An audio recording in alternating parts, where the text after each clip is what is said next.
আরে মুত্তা বাবা লয় না পানি, ঠিক না? এখন বাবা এত গুণী, খুঁজা দেখো বাবা মুত্তা লয় না পানি। সুযোগ পাইলে করে টানা টানি পদ্মার ভিতর। দয়াল বাবা ভণ্ড বাবা মনে লাগে ভয়,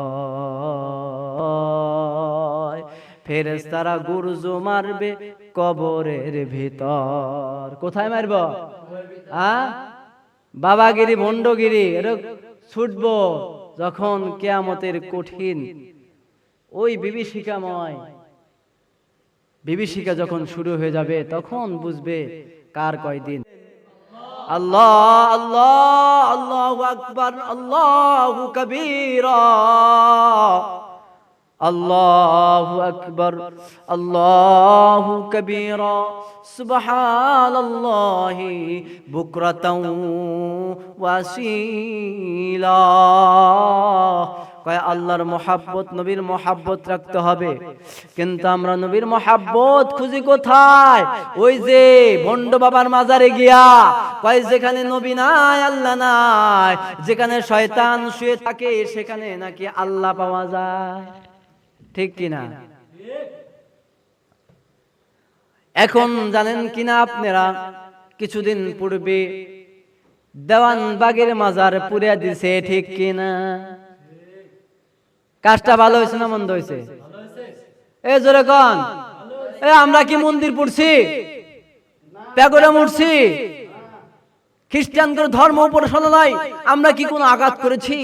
হিন্দুদের কোন উপাসনায় গিয়ে আমরা আঘাত করেছি কেন? কারণ তারা রাষ্ট্রীয় বিধর্মী। তারা কি বলেন? রাষ্ট্রীয়ভাবে সবাই জানে তারা বিধর্মী। তাদের উপর বল প্রয়োগ করা কোনো মুসলমানদের শোভা পায় না, বরং এটা নজির আছে। আমরা মন্দির পাহারা দিয়েছি, আমরা প্যাগোডা পাহারা দিয়েছি, ঠিক কিনা? নজির আমাদের আছে। আমরা বিধর্মীদের জান মাল সকল কিছু হেফাজত করা আমাদের উপর ঈমানি দায়িত্ব হয়ে এসে পড়েছে। কিন্তু যারা মুসলমানের নাম বেঁচে খাবে, মুসলমানদের আত্মহরণ করবে, মুসলমানদেরকে ইহুদি নাসারাদের কাছে বিক্রি করে দিবে, তাদেরকে ছাড় দেওয়া যাবে কি? যাবে? ছাড় দেওয়া যাবে না। এই দেওয়ানবাগী ভণ্ড শয়তানের রাজিম, সে বলেছিল তার দরবারে নাকি মা ফাতেমার রূহ আসে। ওরে শয়তান, কাট্টা শয়তান। কি শয়তান? এই কাট্টা শয়তান মরার পরে তাকে জানাজা করাই ঠিক হয় নাই। এরকম কাট্টা শয়তানকে যে নবীর ব্যাপারে মন্তব্য করেছে, সে বলে যখন সে নাকি ঘুমন্ত অবস্থায় তিনি স্বপ্নে যুগে দেখে নবী আমার কোন বাগানের ময়লা স্তূপের ভিতরে উলঙ্গ হয়ে শুয়ে আছে। ওরে বকাটে, তোর অন্তরে যদি বিন্দু মাত্র আমার নবীর প্রতি মহব্বত থাকতো, তাহলে তোর মুখে এইগুলোর শোভা পাইতো না। বরং তোরা নবীর চূড়ান্ত দুশমন। নবীর ব্যাপারে তোরা যে মিথ্যাচার রটন করেছিস, এটা কোনো মুমিন মুসলমান করতে পারে না। ওরা মুনাফিক, নাম কষ্ট মুসলমান, ওদেরকে মুসলমান কখনো মেনে নিতে পারে? মানতে আমরা ছাড় দেব, কিন্তু ছেড়ে দেব না। শক্তি যখন ছিল তখন তোমরা শক্তি দেখাইছো। 15-16 বছর আমাদের উপর নির্যাতন করেছো, আমরা কিছু বলি না। একমাত্র আল্লাহর উপর ভরসা রেখে আমাদের জীবন যাপন সংকীর্ণ হওয়ার পরেও আমরা কখনো হীনমন্যতায় ভুগি নাই। আমরা কখনো নিজের উপর কখনো ভাবি নাই আমাদের উপর কেউ জুলুম করতেছে। কারণ যদি কেউ মাজলুম হয়, তার প্রতি রহমত করেন কে? বলেন আল্লাহ। জোরে বলেন কে? মাজলুমের প্রতি দয়া করেন আল্লাহ। সেই মাজলুম হতে চায়, জালেম নয়। যে জালেম সরকার, স্বৈরাচারের যে লুটতরাজ থেকে শুরু করে, সন্ত্রাস থেকে শুরু করে সকল ধরনের অপকর্ম বাংলাদেশে বাস্তবায়ন করে সে দিল্লিতে ঘুমায়। ওরে শয়তান, কাট্টা শয়তান, এই দিল্লির বাহাদুরি কয়দিন চলবে? তোমার পারমাণবিক অস্ত্রের ক্ষমতা আর কতদিন চলবে? মনে রাখবে, এই পারমাণবিক বোমা তোমার মাথার উপরে পড়বে, ঠিক কিনা?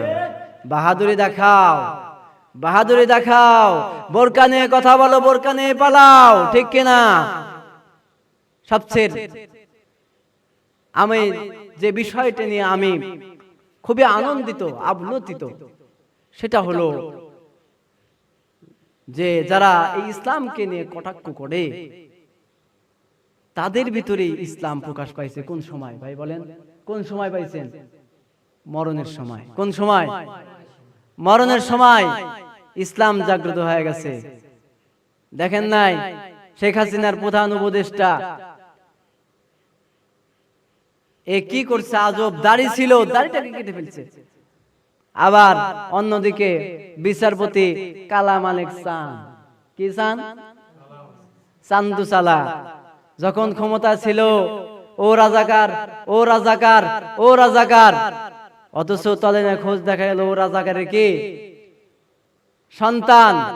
আসল রাজাকার তো 24 সনের ছাত্র আন্দোলনের, বৈষম্য বিরোধী আন্দোলনের যারা বিরোধিতা করছে, এরা হলো সবচেয়ে বড় রাজাকার, ঠিক কিনা? এই রাজাকারদের রেহাই দেওয়া হবে না ইনশাআল্লাহ। বাংলার জমিনে কোনো একদিন এদের বিচার হবেই হবে ইনশাআল্লাহ। তারা যত আত্মগোপন করুক, কোনো না কোনো একদিন আমার আল্লাহ ছাড় দেন, কিন্তু ছেড়ে দেন না। আমার আল্লাহ ধরবেন, পাকড়াও করবেন, বিচার করবেন, লাঞ্ছিত অপমানিত করে তাদেরকে এরকম যেরকম বাংলাদেশ থেকে সরাইছে, পৃথিবীর বুক থেকে সরাবে ইনশাআল্লাহ, ঠিক কিনা? ভাইরা আমার, অনেকদিন যাবত কথা বলতে পারি নাই। আমাদের মুখে লাগাম দেওয়া হয়েছিল,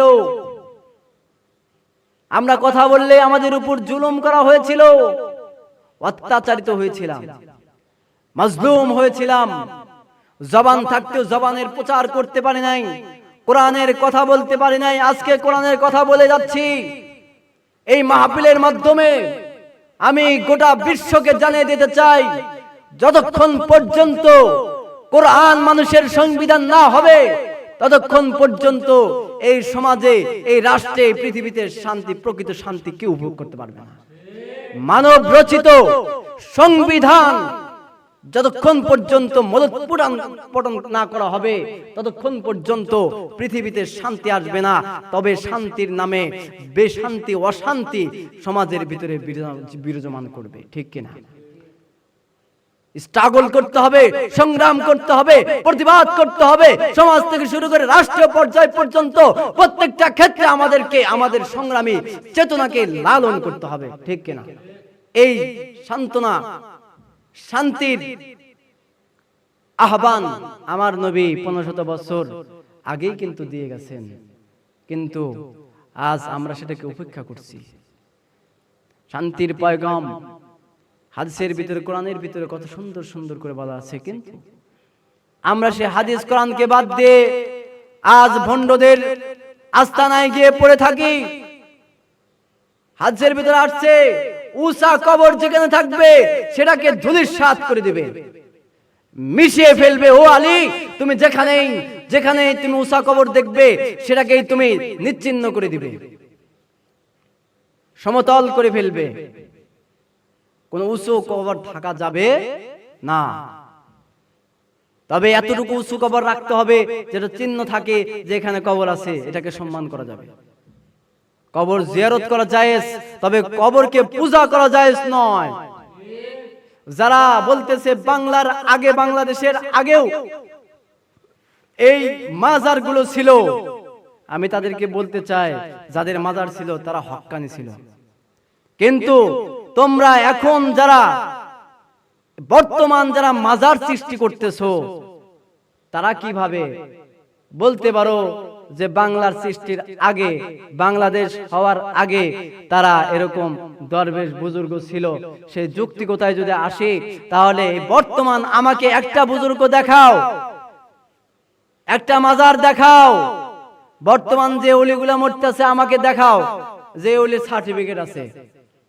নবীর সার্টিফিকেট যদি আমার নবী তাকে সার্টিফিকেট দিয়ে থাকে, তাহলে আমরাও তাকে মানি, ঠিক আছে। কিন্তু নবীর সুন্নতের সার্টিফিকেট যদি না থাকে, তাহলে আমরা কি করি না? তাকে মানি না, তাকে আমরা এবার টেক করে চলবো, এটাই স্বাভাবিক। আগুন দিয়ে ঝালাও পোড়া করা হয়েছে, ঠিক আছে, যদিও মানুষের জানমালের নিরাপত্তা আমাদের হাতে, এক হিন্দুর জানমাল আমাদের নিরাপত্তায়, বিধর্মীদের সকল কিছু আমাদের নিরাপত্তা, আমাদের জিম্মাদার, কিন্তু আমরা এই মাজারগুলো ভাঙলাম কেন? কারণ এরা মুনাফিক, মুসলমানের নাম বেঁচে খেয়ে তারা ভণ্ডামি করতেছে, এই ভণ্ডামির আস্থান থাকতে পারবে না। বাবা শাহজালাল, শাহপরান, শাহ মাকদুম, তারা এই জমিনে এসেছেন দিন কায়েম করার জন্য।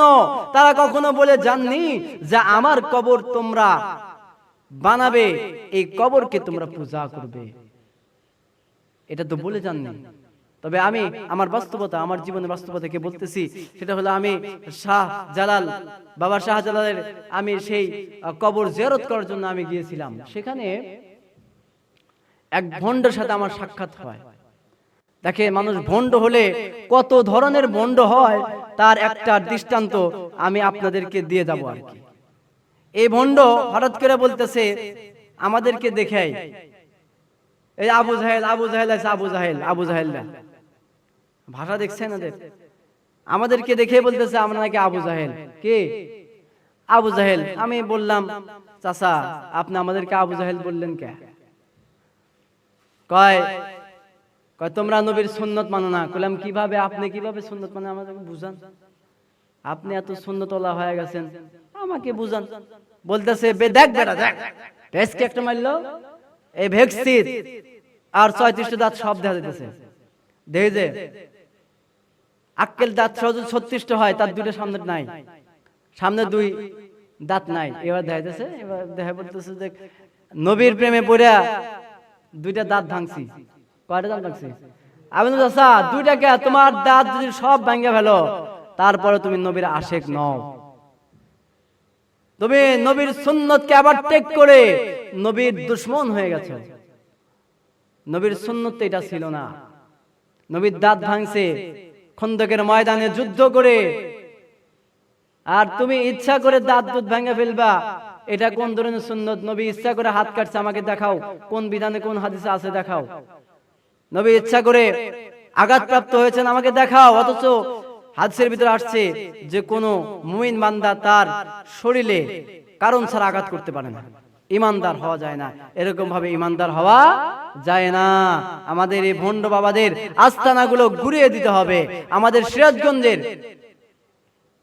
আলী নামে এক মাজার, আলী বাবার মাজারকে ভেঙে দেওয়ার কারণে ইমাম সাহেবের চাকরি গেছে। আমি উদারত আহ্বান জানাচ্ছি ওই কমিটি, মসজিদ কমিটিকে আমি উদারত আহ্বান জানাচ্ছি, আপনাদের ইমাম সৎ, সে শিরক বিদআতের বিরুদ্ধে তার যে সংগ্রাম চালিয়ে গিয়েছে, তার যে হাতে লাঠি দেখেছি, সেটা একমাত্র ইমানদারের পরিচয়।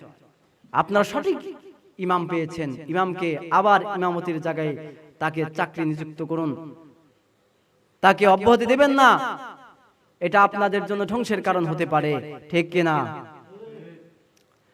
এখন আছে না কিছু মাজার, আছে না কিছু পীর বাবা, আছে না দয়াল বাবা, ভণ্ড বাবা, মনে লাগে ভয়। ভণ্ড বাবার আছে না? হ্যাঁ, দয়াল বাবা, ভণ্ড বাবা, মনে লাগে ভয়।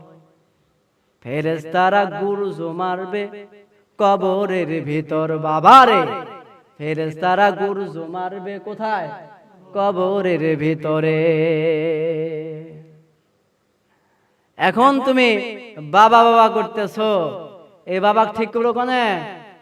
দুই ফেরেশতা এসে দুই হাত দুই মুখ দিয়া, দুই ঠ্যাং দুই মুখ দিয়া, মাঝখানে যখন লাথি মারা শুরু, আমাদের শেখ ভাইকে নাত্তি কি সিরাজগঞ্জ ভাষায় নাতি মারা যখন শুরু হবো তখন ও টের পাবো যে বাবার কয়দিন কয় মাস, তাই না? ঠিক কিনা? কত গো বাবা এত গুণী,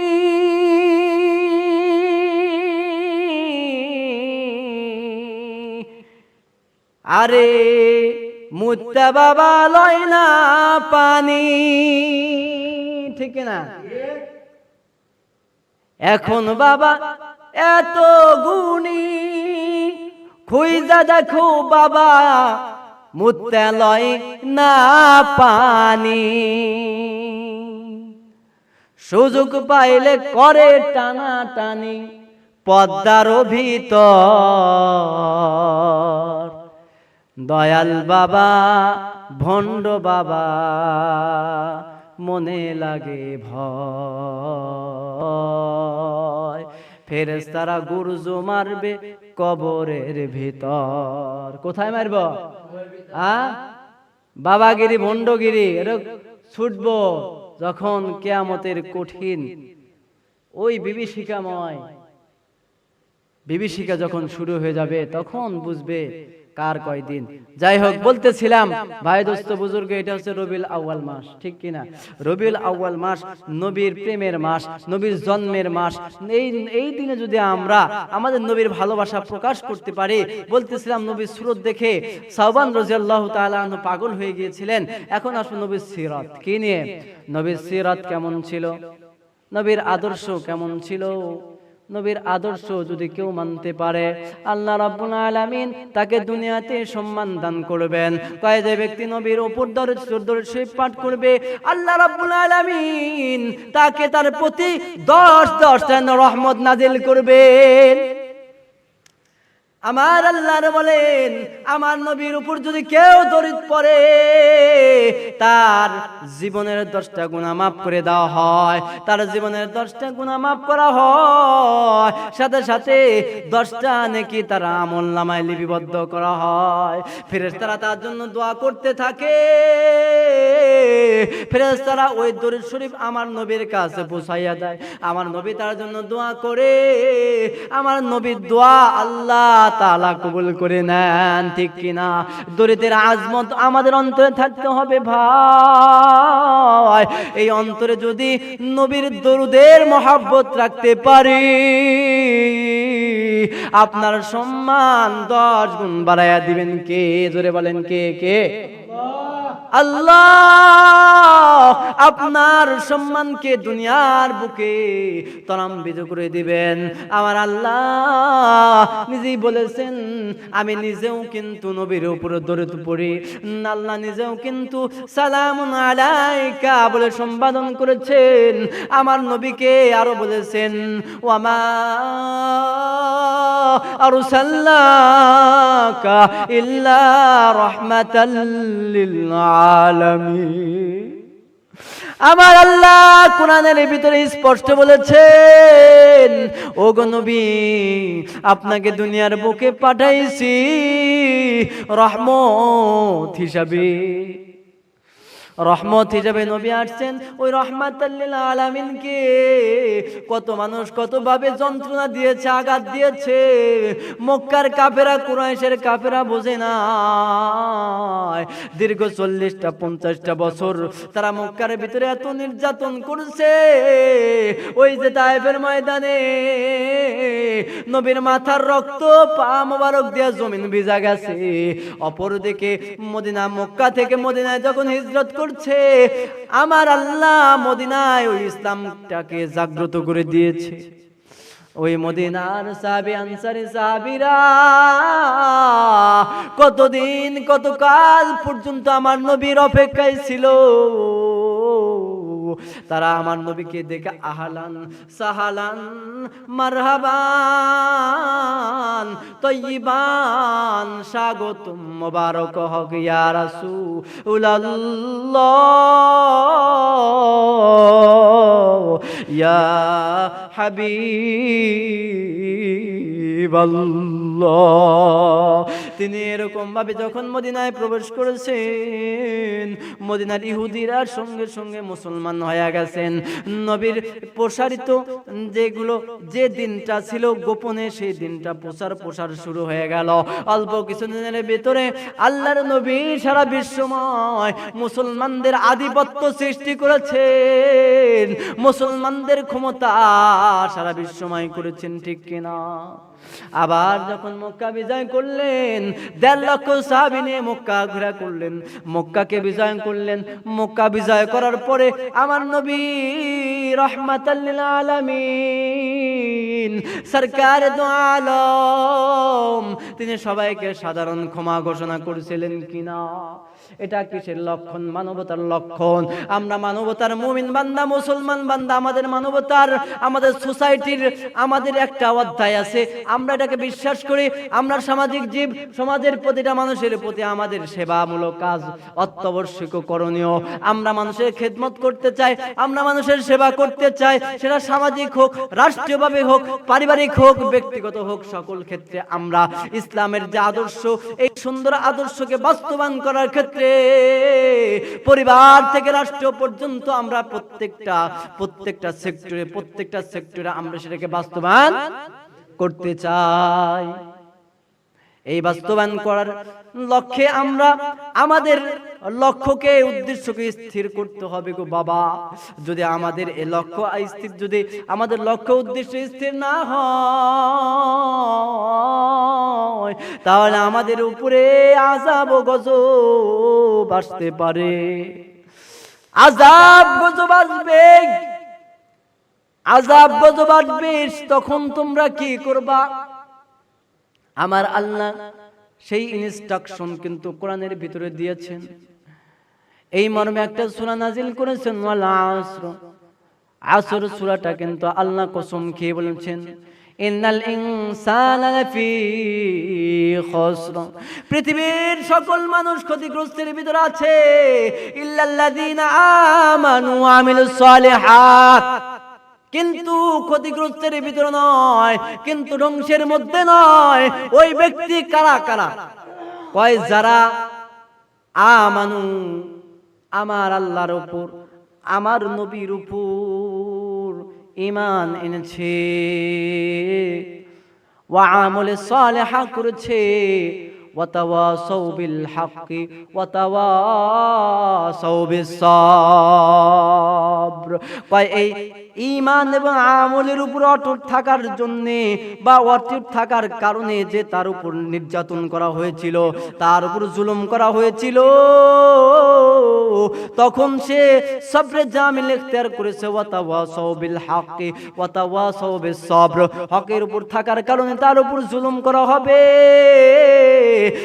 তার উপর নির্যাতন করা হবে, তার উপর এরকম পাশবিক নির্যাতন করা হবে, তারপরেও এরকম তারকে ধৈর্য ধারণ করার কথা আমার আল্লাহ এই সূরার মধ্যে কিন্তু বলেছেন। এই জন্য আমার মুমিন মুসলমান ভাই ও বন্ধুগণ, অন্তর দিয়ে শুনবেন, মনোযোগ দিয়ে শুনবেন। নবীর মহব্বত রাখা যেমন ঈমানের দাবি, আল্লাহর ঈমান, আল্লাহর বিশ্বাস যেমন অন্তরে পোষণ করা যেমন ঈমানের দাবি, তেমনি ভাবে আমার নবীর মহব্বত অন্তরে রাখা ঈমানের দাবি, ঠিক না ভাইরা? আমার রবিউল আউয়াল মাস আসছে, এই রবিউল আউয়াল মাসের আমল, 1 নাম্বার আমল হচ্ছে বেশি বেশি দরুদ পাঠ করা। আমি তো বলেছি দরুদ পাঠ করলে 7টা ফায়দা হবে। তার 1 নাম্বার ফায়দা হলো, আবার বলছি মনে করে নেন, ভালো করে মনের ভিতরে গেঁথে নেন। ভাই আপনারা কত কিছু শোনেন, আপনারা গান বাদ্য বাজনা কত গান মুখস্থ করেন রে বাবারা, আপনারাও যুবক ভাইরা কত কিছু আপনার অন্তরের ভিতরে আছে। আপনি তো যুবক ভাই, গান গাইতে গাইতে কত রাত চলে যায়। ও যুবক ভাই একটু ভালো করে শুনে নাও গো যুবক, এরা রবিউল আউয়াল মাস, নবী জন্মের মাস।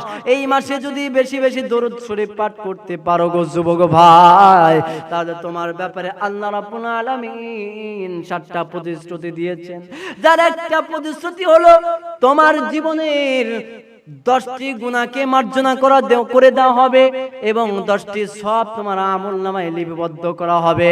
3 নাম্বার হচ্ছে ও যুবক ভাই, 10টি রহমত আপনার আমলনামায় লিপিবদ্ধ করে দেওয়া হবে। 4 নাম্বার হচ্ছে আল্লাহ রাব্বুল আলামিন আপনার উপর রহমত নাজিল করবেন। 5 নাম্বার হচ্ছে ও যুবক ভাই, ফেরেশতারা আপনার জন্য দোয়া করবে। আর 6 নাম্বার হচ্ছে আপনার দরুদটা নবী পর্যন্ত পৌঁছায়া দিবে। 7 নাম্বার হলো নবী আপনার জন্য দোয়া করবেন আর আল্লাহ রাব্বুল আলামিন তা নির্দ্বিধায় কবুল করে নিবেন। ঠিক কিনা? নবী আমার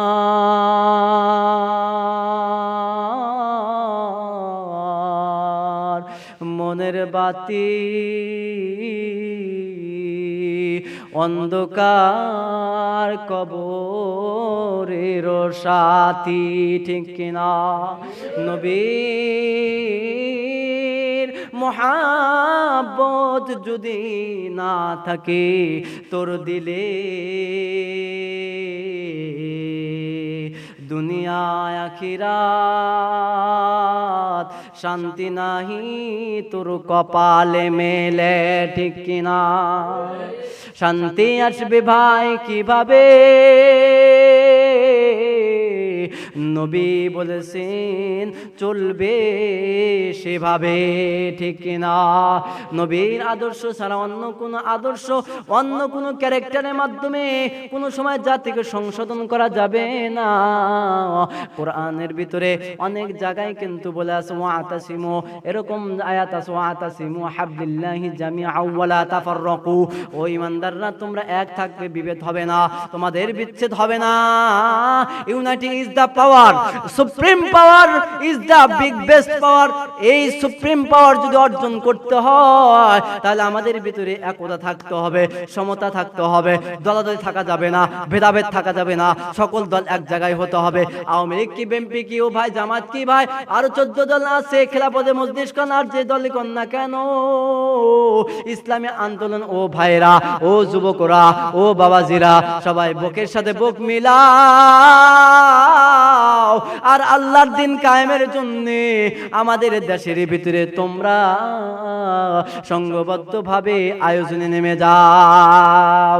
তাছাড়া কিন্তু পায় নাই ভাই, একদিন তোমাকেও মরতে হবে, আমাকেও মরতে হবে, এই দুনিয়ার মায়া ছাড়তে হবে। বাবা মা মহাব্বত যত তুমি করো না, আসল মহাব্বত আমার নবী মুস্তাফা। ঠিক কিনা? ওহে রাসূল, কষ্ট করেছো কত, যন্ত্রণা বুকে আছে আমার, কইব আর কত। নবী আমার তায়েফের ময়দানে মার খাইছে, কত যুদ্ধে, উহুদের যুদ্ধে মার খাইছে, আরো কত কত জায়গায় আমার নবী মার খাইছে, তারপরেও কিন্তু এই উম্মতকে ভোলে নাই। আর নবীকে, এই নবী দো জাহানের ছবি, আমরা তাই তো তেনার ধ্যান করি। হৃদয় আয়নায় লিখেছি যার নাম, নামে মোহাম্মদ, জবিতাকে সকাল বিকাল সাদে আর লাগে ওয়াসাদ। সর্ব অবস্থায় আমরা নবীর জিকির করব। ঠিক কিনা? আমার আল্লাহর জিকির যেমন করতে হয়, আমার নবীর জিকিরও করতে হয়। কেমন জিকির? বলে লা ইলাহা ইল্লাল্লাহ, লা ইলাহা ইল্লাল্লাহ লা ইলাহা ইল্লাল্লাহু মুহাম্মাদুর রাসূলুল্লাহ तेरे सिवा महबूब हकीकी कोई नहीं है कोई नहीं तेरे सिवा मौजूद हकीकी कोई नहीं यह कोई नहीं यादू में तेरे सबको भुला दो कोई ना मुझको याद रहे ठीक ना अब तू रहे दम तादम आखिर बिरदे जुबाए मेरे ला इलाहा इल्लल्लाहु ला इलाहा इल्लल्लाह ला इलाहा इल्लल्लाहु ला इलाहा इल्लल्लाह अल्लाहुम्मा आमीन আল্লাহুম্মা আমিন। রাত্রি অনেক হয়েছে আর আমার আলোচনাকে দীর্ঘায়িত করতে চাই না। আমরা এতক্ষণ পর্যন্ত যে আলোচনা করতেছিলাম শুনতেছিলাম আলোচনাকে উপধাপন করে এর থেকে কিছু শিক্ষা গ্রহণ করে তার উপর আমাকে আপনাকে সবাইকে পালন করার তৌফিক দান করুন। ওমা তৌফিকি ইল্লা বিল্লাহ। আসসালামু আলাইকুম ওয়া রাহমাতুল্লাহ।